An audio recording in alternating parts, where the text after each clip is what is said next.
Hello, everybody. Welcome back to Madmen with the Box live. This is our 128th time. Joining, as always, is OZChris. 128 is not an important number, so don't know why you had to bring it up. I just it's not 100. It's not 100. It's not saying, 150. It's not 200. 128. I'm sorry. I know Gevain left. You scared Gevain off. Look, Chris, look what you've done. You scared Gevain off. He was sick of your 128 anniversary bullshit. No, probably technical issues. Gevain will be back with us. Yeah. But also joining us today is Joe of the Corallos. It's true. Hello. And then, yes, Gevain is back. Hello, Gevain. Hello, everyone. Alrighty. Before we get into everybody's favorite topic, which is the Holy Terror, let's talk about some news. Very limited. It's only 2 things. But we'll go ahead and talk about the first one, which might be Actually, before that, I have some surprising news. Connor of the 50% podcast is in the chat. Connor will love this news. Jimmy is still not here. There we go. I've answered the question. Hello to Sean, too. And hello to Sean. All right. Let's go ahead and show our pieces of news. This is a potential title leak or logo leak for the war between the land and the sea. We talked about this last week, and Drunk Q said it was nothing. Oh, I did? Yes. I don't remember that. I'm sorry. He said, this isn't real. It's not official. I don't think it's real. So drunk. I had 1 bottle of beer, and I'm off my rockers. I had 8 Bajas with some rum in it. So, no. POV Pixel after 1 drink. Okay. I'm having a good time. I guess I did. I'm sorry. You know that. Yeah, even Ashan is saying, didn't you show this last week? Yeah. We have one piece of news, which is. Hang on. Writers. Connor says, wait, I thought Doctor Who got cancelled. Oh, yeah, that was a big thing happening today. Or like in the past couple of days. It's like, oh no, Doctor Who is cancelled again. Yeah. It's not going to happen. And as much as I think it needs a break, I don't think it's going to work. This isn't like a cancelled in the 80s movie attempt and then successfully brought back in 2005. Don't know if that's going to work again. No, I don't think you can do that again. Of non-Big Finish Doctor Who news. I wish I had some more Big Finish Doctor Who news. I don't think there was anything major. Fugitive Doctor's out. It is out. There will be a review coming soon. Yes. My thoughts are you're going to have to wait. You're going to have to wait. But let's go ahead and talk about our new writers. So Juno Dawson, who this isn't her first time writing for Doctor Who. She's written a couple of the novels. And then she has also done work for Doctor Who Redacted, which I reviewed all of season 1. And then by the time I was going to review season 2, there was new Doctor Who out and priorities. I did get to listen to the second season. I know, so one of the big parts of that of Redacted wasn't in there anymore. Yeah. So, yeah. Also, I've heard Redacted season 2 isn't as good as season 1. Actually, Connor, if you're still in the chat, I think it might have been Aiden who said that. I can't remember. But I did hear someone say that season 2 of Redacted just wasn't as strong as season 1. If they tried to do something different where it was all constantly moving, whereas the first season was 10 episodes and there was a break between each episode. So you were getting snippets of their lives where compared to. So they basically they did a flux for season 2 where it was one continuous story. Yeah. But we do have a returning writer. Look, it's Pete. Pete McTighe. You know, he did everyone's favorite episodes. Kablam and Praxius. Remember those episodes that everyone loved? I sure loved them. Here's the hint in case sarcasm isn't apparent. I don't like those episodes. So Pete McTighe coming back, I'm like, as Connor says, Pete McTighe running for Doctor Who again makes me want to run away and cry. Now, is that a good run away and crying, or is that a bad run away and cry? Yeah, I don't know. But yeah, Sure. as Ashan says, I will give Pete McTighe this. He does do the trailers for the collection box sets, and those are good. Those are fun. So maybe since doing Kerblam, maybe he's it's been quite a few years, so maybe he could do something better. Who knows? I mean, remember, non-existent co-host Jimmy used to hate Mark Gatiss. Now he loves him.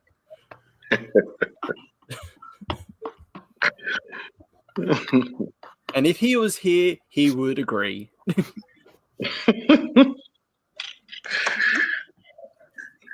And then we also have Sharma Angel Wall. I'm looking at what Connor is saying. He's not good. He should be selling fabrics in Perth City. Oh, God. That's kind of rough. That's very rough. We also have Sharma Angel Wallfall, which do we have any of her works? You were looking her up before. Not familiar. Okay, and then I hope I'm saying this right. Nua Elms? Sure. Who has done work with BBC, Royal, and yeah. That's it. But it's going to be exciting to see what they can do. It's definitely going to be good to go ahead and have some new blood. Partially newish blood. And to go ahead and not have RTD for the full season.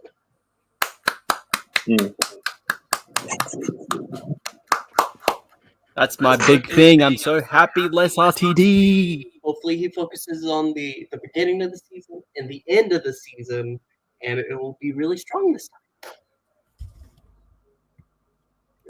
Have some hope, Dad. Yeah. No, I don't know. I'm not any thoughts anywhere? I mean, I'm still gonna watch it. Yeah, of course we're still gonna watch it.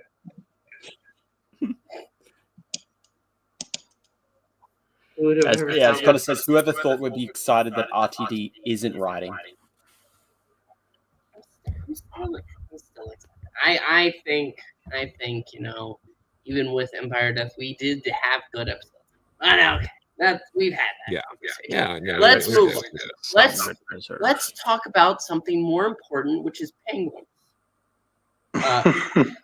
We reviewed the Holy Terror, which is from the Big Finish monthly range, early days of the monthly range, featuring, of course, the Sixth Doctor, my best boy, and then everyone's favorite, which is the Talking Penguin, Frobisher, my best boy, and then everyone's favorite, which is the Talking Penguin. I don't like having to hear myself. Look over there. It's Chris. Chris, why don't you start us off with the Holy Terror? Okay, sorry. Gevain, you're echoing all of us, I think. Yeah, something. I'm not sure what's going on. Let me go out and come back in. Yeah, that's all right. Yeah. Okay, let's see. Someone's still echoing? Is someone still? Is it me? Hello? It's Pixel. Or is it Joe? It's Pixel? Hello, Joe? Okay, hello. You're not echoing. It's not echoing in yours. It's Pixel. Excellent. Feedback. So now that we've gotten rid of the problem, Let's steer this back. Right? I mean, I feel like you could probably go right into your thoughts on Holy Terror, right? Yeah, exactly. Okay, Pixel, are you sorted? He's not sorted yet. Okay, keep talking. No, yeah, it's definitely Pixel. He was the only one not echoing. Monster. Yes, kind of the glory of live shows. See, you can see why live shows are so damn good. And when our tech guy, the guy running it, is the problem. But okay, while Pixel fixes his voice, I hope he doesn't. It shuts him up. He's still muted, by the way. He thinks we can hear him. How's this? Better? Hello? There we go. Hi. Okay. I don't have to listen to myself. Thank God. I can save that for when I'm asleep. Okay, talk about the Holy Terror, which is what I was telling you to do. Oh, sorry. Okay. Read my lips. I'm not deaf. I can't read lips. But yes, the Holy Terror, which is a Big Finish audio story. It is the second of Big Finish's Sidesteps, a series devoted to exploring the quote-unquote other takes of Doctor Who. So this one being like something, as it says here, advertised as a sidestep into a 2D universe, was intended to slot into the world developed by the Doctor Who magazine 6 Doctor comic strips, which featured Frobisher. And this was also Robert Shearman's first audio story for Big Finish. My thoughts is that I quite enjoyed this. I like this, and I think this is the first story I've listened to for Frobisher, so it was a bit almost jarring to hear him with that accent. You mean talking like this? Talking like this. Hey, Doc, I'm a penguin. No, you're not. I'm a penguin, Doc. I need to eat fish. I feel like a penguin. Isn't that enough? He's not Christopher Walken. Hey, doctor, this watch. Shoved it up my ass. But no, the Holy Terror I quite liked. I was actually quite surprised with spoilers. The whole this whole thing is a simulation, and it's not even just a simulation, it's a prison for one dude. Although I feel like we got a bit more of that earlier on, or at least some hints towards it. Because it isn't until as we reach closer and closer to the final act that revelation gets thrown in. So I do wish we had a bit more leading into that. But other than that, I quite enjoyed it. It's like half slow at the beginning, but then it gets there as soon as the Doctor and Frobisher join the whole plot in quote unquote Eugene's world, this whole prison simulation, the whole religion aspect. It's just the mother's just this is our religion, just let me die. That's the rules. It's yeah, but I'm God now. I'm your son. I can let you live if I say so. Yeah, but this is the rules. I've been expecting this for years. But no, I really enjoyed this story. It's fine. And Frobisher's great. Becomes a god. RTD, put him into the show. I'll forgive you. I'll forgive you for series 14. That's it. That's all we need. Okay. Joe, let's hear your thoughts. Sure. No, I really like this story. I was glad to revisit it. I haven't listened to it in like for half my life. That this has been out for a long time. It's kind of crazy thinking about it in terms of that. I haven't listened to this in 20 years. But yeah, no, it's really well written. It really stands out in that way, and a slightly lesser script, this would be unbearable, because like all the twists and stuff are very obvious, but like it's like kind of by design.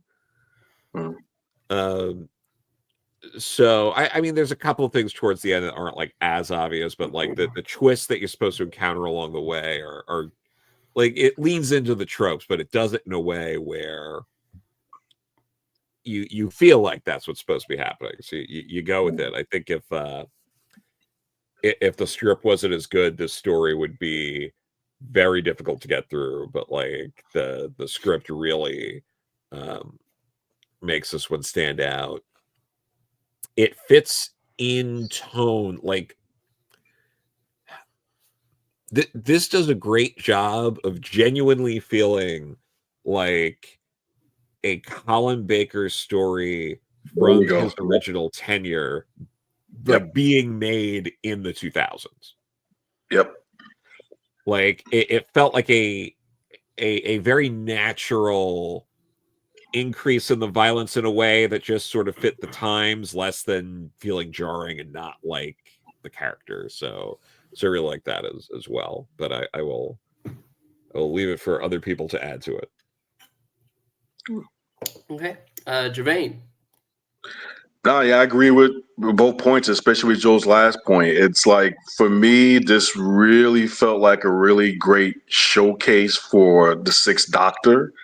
I know he gets a lot of hate, but it's like if every episode had kind of had this kind of like Monty Python kind of Jim Starlin kind of a tone, I think the Sixth Doctor would have had a really much beloved run. I mean, from the get-go, I love the Eugene character. I think what I liked about this episode or this story was it just really engaged me from the beginning. I mean, the dry wit with Eugene basically navigating, which God he believes in and stuff like that. It just for some reason I just Eric Idle in my head the whole time I'm listening to it. And then as you start going through all the quote unquote intricacies of the religion, and I'm like, oh, this is just like typical 80s Starlin with his Dread Star or Captain Marvel, his Captain Marvel or Dominguez. It was just really, really well written. Now, and of the Frobisher character, I would say I had a little bit of a problem getting used to. Terrible Chicago accent, and I'm from New York. Terrible Chicago accent. And at first, I felt like he was the weakest of the actors in the story. But then he won me over, and again, this is the writing, but the one line where they asked him if he and the Doctor were gods, and he was like, no. They said, okay, boys, run your swords through him. He's like, in another sense, yes. I was like, okay, now I'm on board. Now I'm on board with this guy. And from there, and I think the only thing maybe, I don't know if it was just because you had the Eugene character who was such a strong character that it almost felt like, to me, it felt like maybe the direction was the Frobisher character wasn't to play as strongly against the Eugene character because they were very similar in a lot of ways in terms of the way they looked and approached the world they were in. That it's like when you get to the end of the story, it just felt like it should have, I needed to feel a little bit more of how the tragedy of the situation was hitting Frobisher. I mean, with Colin Baker, with his performance as the Sixth Doctor, you could feel like how he was just, it's like classic Doctor. Like he wants to help someone. He knows he can help someone, but they're so committed to the path that they're on. He's like helpless to do anything about it. And you can just feel the pain in his voice as you do it. And it just feels like Frobisher, because you have these other strong characters around him, for some reason he feels weaker as a result.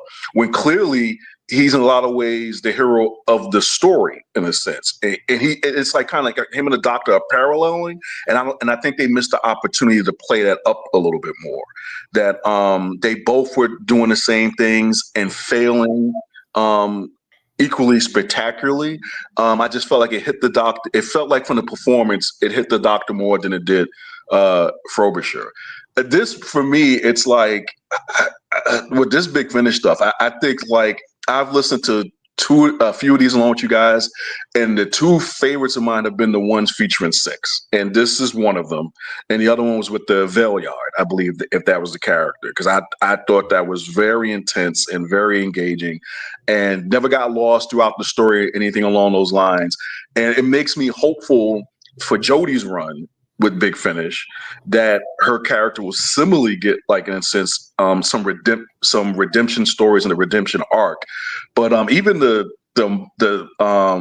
minor characters, if you will, were really good. The guy who was luring people down into the dungeon to get killed by the guide character, the whole thing of like, I don't want to be this way. I don't want to betray people. I want to be good. I want to be noble. And it's like the doctor's like, I'm sorry, it's just what you're designed to do. And just that whole bit where he just went through, I'm going to do better than this, I'm going to do better. And he just succumbs to like the programming. It was just a lot of bittersweet stuff. And then the mother, who basically, you almost get a sense she kind of knows what's going on, because she's in a sense so resigned to what the world is. And that just ending with and again, I think with the Eugene character, I think it was Chris who said that if there had been and I read this in a couple of reviews about this as well, if there had been a little bit more of a lead in with his character in terms of what that reveal was going to be, it wasn't like the story got too far ahead of you. And like Joe was saying, like it went every place it was supposed to be, but it never felt forced. It never felt corny. It never felt like, oh, they had to get there. But it was just like the way it kind of like the layers to the story. I was just really, really impressed by it. And I would say that Colin Baker as a Big Finish doctor, I would put him easily in the top two. I am impressed, and I really enjoyed the story. I hope to hear more of it. Yep. When the story started, I thought this was going to be the funniest Big Finish story, because they drag Eugene into the dungeons. Yep. They go ahead and say, "You are going to be. Who do you serve?" "Oh, I, of course, Pelon the Sixth. He has died. Slipped in his bathtub." Oh, not a great way to go. No.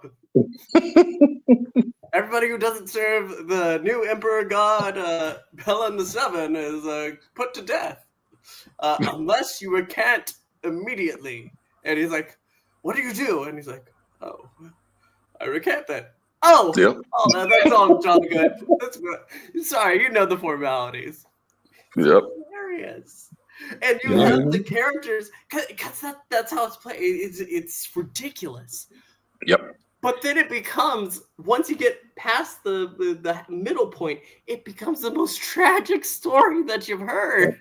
Yeah, the mother wanting to die, she gets brought back because Frobisher is like, "You can do it.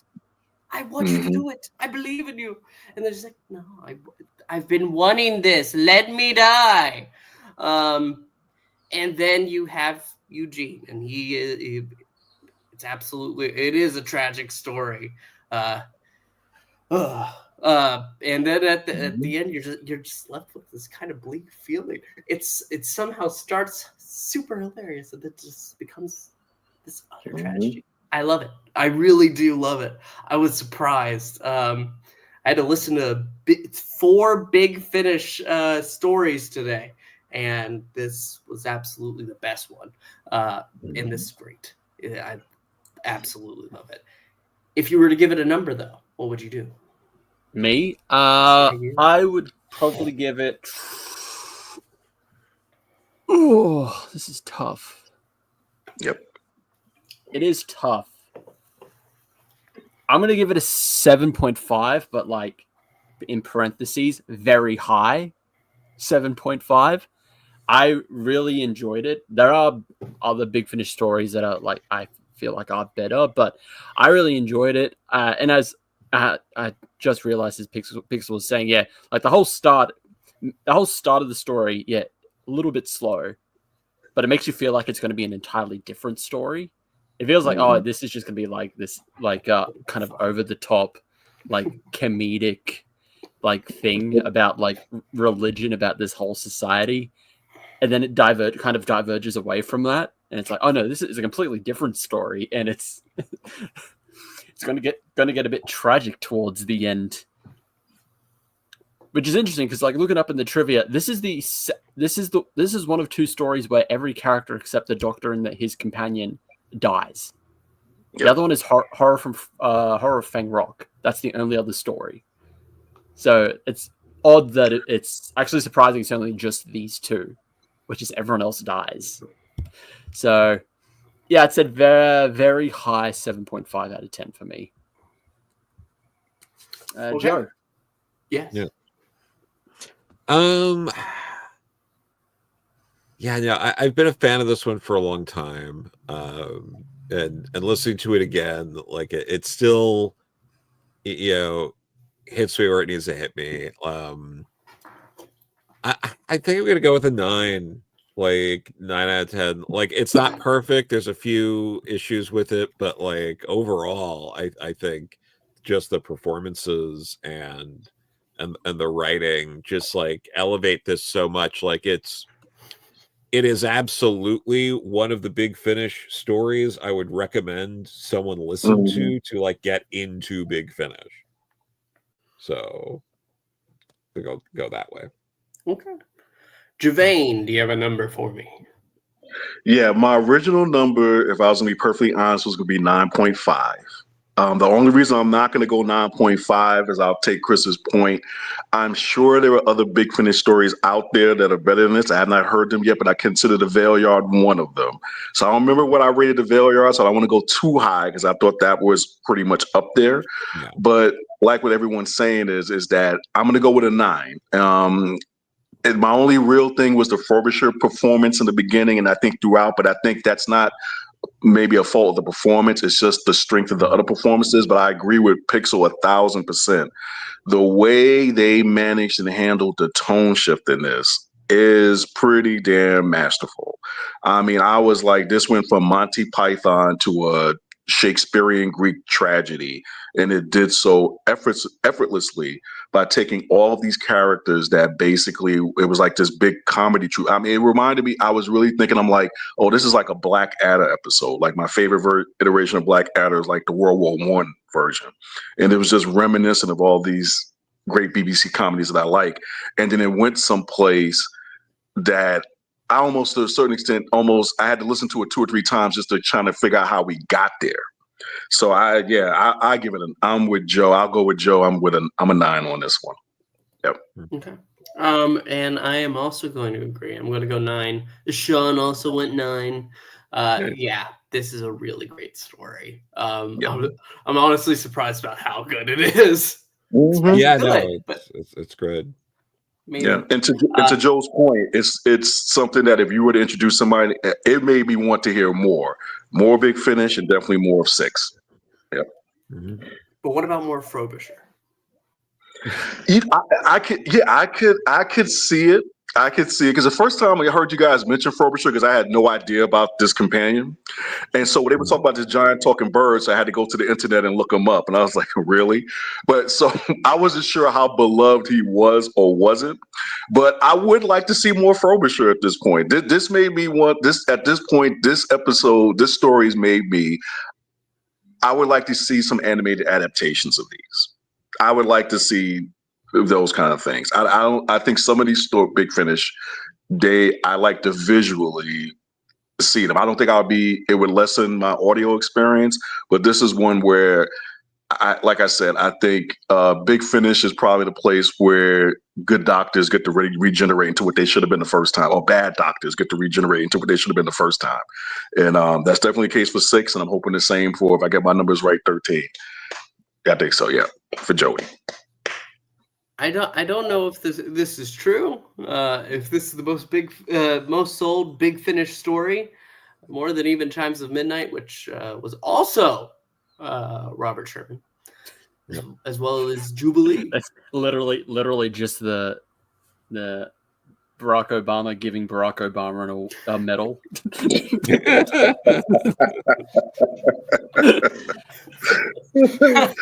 So, yeah. And I don't know what Sean means by mention Robert Sherman, but no, Robert Sherman's a fantastic writer, especially with Big Finish. Like, Aside from My Private Wolfgang and Deadline, which are the other two stories that he has done, I've listened to all of Robert Shearman stuff, and they're great. Oh, and the Maltese Penguin. That's the other Frobisher story that I haven't listened to yet. But yeah, Chimes of Midnight, Jubilee, Scherzo, and Holy Terror. They're great. Yep. Yeah, thanks for picking Russell, bring him back.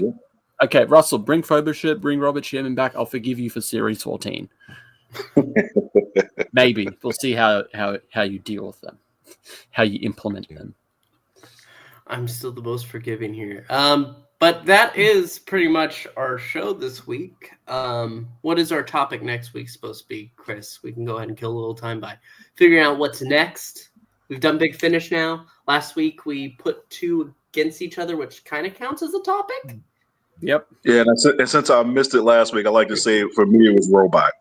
I was not a big 4 guy before, but after watching Robot, I was just like the kaiju cheesiness and all of it, and I've grown to like 3, but yeah, for that one it was Robot for me. Didn't we all say Spearhead? We all said Spearhead from Gevain's the only robot defender. You're the only robot truther here.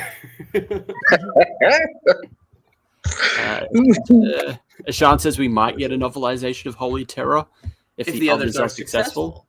Yes, if Jubilee and isn't it Jubilee and the Chimes of Midnight? Yeah, it's literally just Robert Shearman stuff is getting novel adaptation. I don't know why. It's just so weird that it's both Robert Shearman stories getting novel adaptations. RTD goes to Robert Shearman. Hey, I would like you to go ahead and write another episode. I'm sorry, I'm too busy writing things I've already written. Maybe I'm rewriting stuff I've written. So either it's going to be Classic or New Who next week. We'll make it New Who since we technically already did Classic last week. Technically, I don't have a.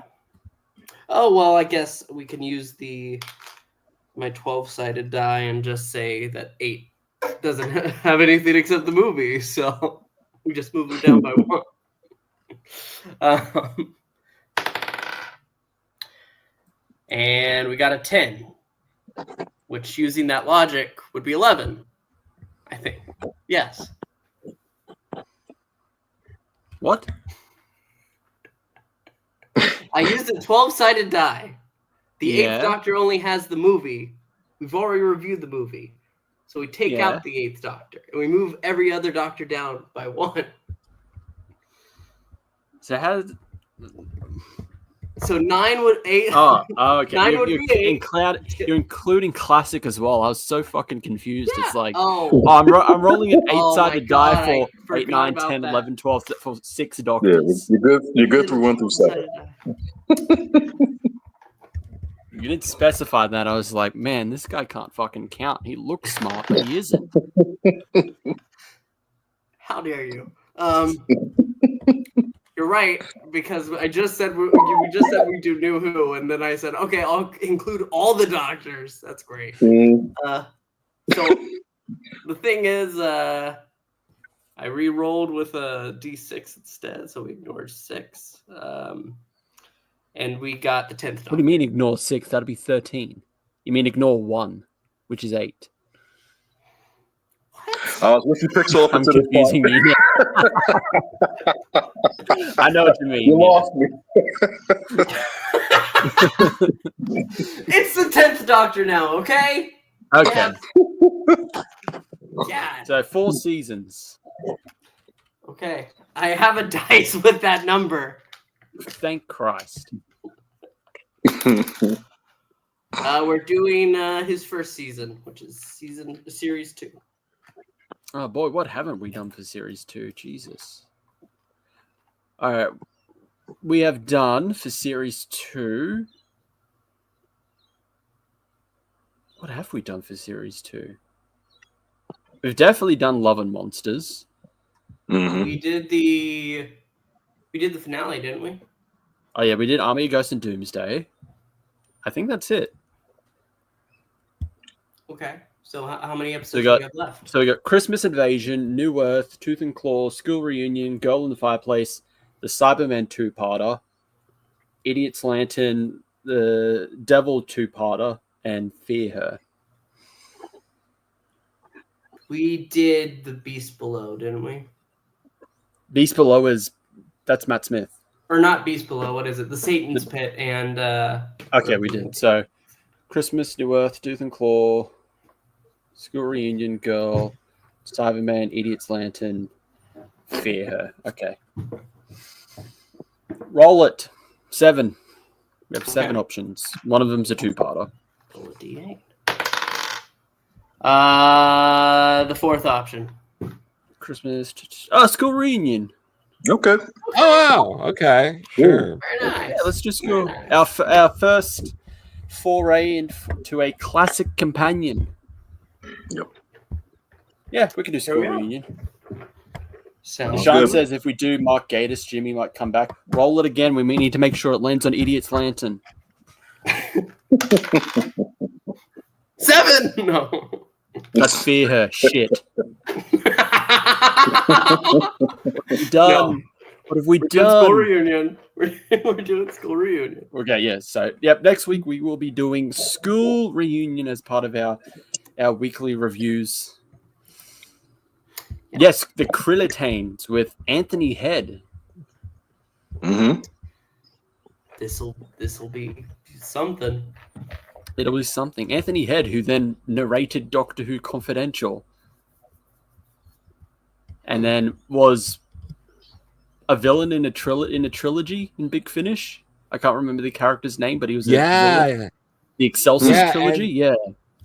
And which was fine. And then he was in that animated David Tennant story. Is like the Infinite Quest.